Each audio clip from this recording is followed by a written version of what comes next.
Strategi pembangunan pasca COVID-19 dilaksanakan Kerajaan Sarawak kini semakin mengurat langkah ke hadapan dengan yang terbarunya syarikat multinasional terkemuka Korea Selatan, Samsung, menjadi antara syarikat yang berminat untuk melabur dalam industri hidrogen di negeri itu. Timbalan Ketua Menteri Sarawak, Datuk Amar Awang Tengah Ali Hassan berkata, beliau bersama Ketua Menteri, Datuk Patinggi Abang Johari Tan Openg telah mengadakan perbincangan secara maya dengan pelabur Korea Selatan merangkumi beberapa syarikat besar seperti Samsung, POSCO dan Lotte Chemical selain pelabur dari Australia. Mereka berminat untuk menceburi untuk melabur dalam bidang ini, dan pelaburannya juga agak besar. Beliau berkata demikian dalam temu bual khas bersama bernama selepas menerima kunjungan hormat dari Ketua Pegawai Eksekutif bernama Datuk Mokhtar Hussein dan Pegawai Editorial Kanan Agensi Berita Nasional itu di Kuching, Sarawak baru-baru ini. Sarawak telah memulakan penyelidikan dan pembangunan R&D hidrogen secara serius selepas mengkaji daya majunya untuk dihasilkan secara skala besar dan permintaan dunia yang semakin meningkat terhadap hidrogen sebagai sumber tenaga seperti yang diwawarkan oleh Kesatuan Eropah EU.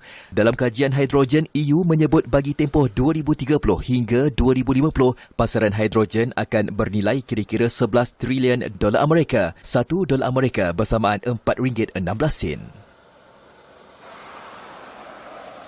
Datuk Amar Awang Tengah yang juga Menteri Perdagangan Antarabangsa dan Industri, Terminal Industri dan Pembangunan Usahawan Sarawak berkata, pembangunan dalam sektor minyak dan gas akan dipertingkatkan lagi supaya meliputi aktiviti penerokaan dan pengeluaran bahan mentah serta aktiviti penapisan minyak, jualan dan pengedaran.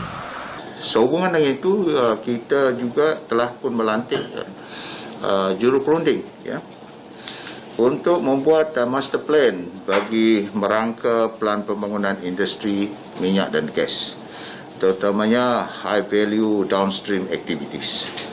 Ini melibatkan kawasan Semelaju, Kidurung, Bintulu, Tanjung Manis, Lawas dan Kuching.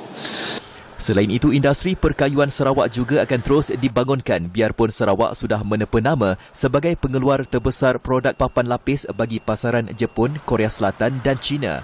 Manakala bagi sektor pertanian, beliau berkata beberapa syarikat dari dalam dan luar negara telah menunjukkan minat untuk melabur dalam sektor itu, khususnya menggunakan platform digital, Internet of Things IoT sekaligus selari dengan matlamat kerajaan negeri untuk menjadikan Sarawak sebagai net exporter.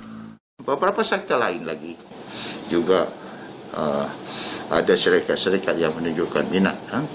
Lebih-lebih lagi yang kita nak beri penekanan, khususnya dalam usaha kita untuk melonjakkan negeri Sarawak ini kepada satu era pembangunan untuk kita menuju matlamat kita pada ia 2030 menjadikan Sarawak sebagai negeri yang maju.